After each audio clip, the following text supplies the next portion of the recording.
Hello everyone, কেমন আছেন? আশা করি ভালো আছেন। তো দর্শক বন্ধুরা, তোমাদেরকে আমার ভিডিও ভালো লাগছে না, হয়তো আমার ভিডিও আপনাদের ভালো নাও লাগতে পারে, কারণ আমার এডিটিং আমি একাই করি। তো আমি বুঝতে পারি না যে কীভাবে এডিটিং করতে হয়, তাও শিখছি নতুন নতুন। তারপরে আমার ফোনে স্টোরেজও বেশি নেই, তো সেই জন্য একটু একটু প্রবলেমও হয় ভিডিও বানাতে। তো সব আস্তে আস্তে ঠিক হয়ে যাবে। তো আপনারা শুধু আমার পাশে থাকুন, আর ভিডিওটা ভালো না লাগলেও কমেন্ট করে জানান যে কীভাবে ভালো করা যায়। আর ভিডিওটা ভালো লাগলে প্লিজ একটা কমেন্ট করবেন, আর লাইক কমেন্ট সাবস্ক্রাইব করে দেবেন। তো আমিও চাই যে আমার ইউটিউব ফ্যামিলিটা বড় হোক। তো তোমাদের অনেক ভালোবাসা ও সাপোর্টের দরকার, সেই জন্য তো তোমরা প্লিজ প্লিজ আমাকে অনেক সাপোর্ট করো। এই অর্ডারটা এসেছিলো 3টের সময়, আর আমাকে ডেলিভারিটা দিতে হতো 8টায়। সেই জন্য আমি তাড়াহুড়োতে কী ডিজাইন করব ভাবার সময় পাইনি।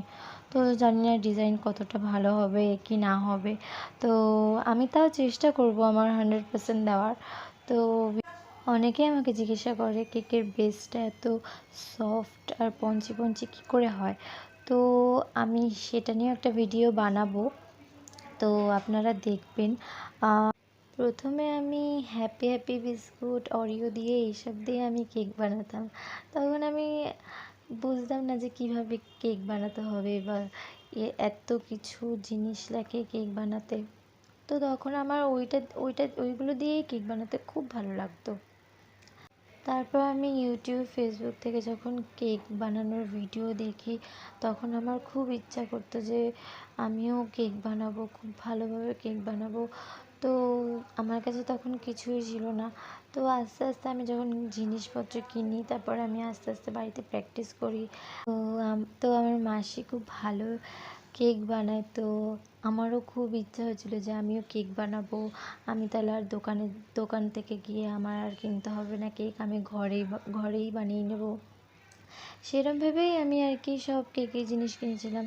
কিন্তু আস্তে আস্তে দেখলাম কেকটা সবার খুব পছন্দ হচ্ছে আমার কেক খেয়ে, আর সবাই অর্ডারও দিচ্ছে। তো সেই জন্য আমি আস্তে আস্তে আস্তে কেকের জিনিসগুলো কিনতে শুরু করি। কেকটা আরও যাতে ভালো সবাই খেয়ে বলতে পারে, সেই জন্য আরও বাড়িতে ভালো করে প্র্যাকটিস করি। কথা বলতে বলতে প্রায় কেকের ডিজাইনটা আমার শেষই হতে চললো। আর সেদিনকে খুব গরমও ছিল, সেই কারণে ক্রিমগুলো মেল্টও হয়ে যাচ্ছিলো। আমার ডিজাইনটা কেমন লাগলো আপনারা একটু জানাবেন। আমি আগে থেকে চকলেটের টপারগুলো রেডি করে রেখেছিলাম, তো সেগুলো ডিজাইন করে দিলাম, আর ওপর দিয়ে একটু পার্ল দিয়ে দিলাম। তো ডেকোরেশনটা কেমন লাগলো একটু জানাবেন। আর মাঝখানে একটু কয়েকটা চকো চিপস দিয়ে দিলাম। তো ভিডিওটা ভালো লাগলে অবশ্যই লাইক কমেন্ট অ্যান্ড শেয়ার করবেন, আর সাবস্ক্রাইব করতে ভুলবেন না। Thank you for watching. Har Har Mahadev.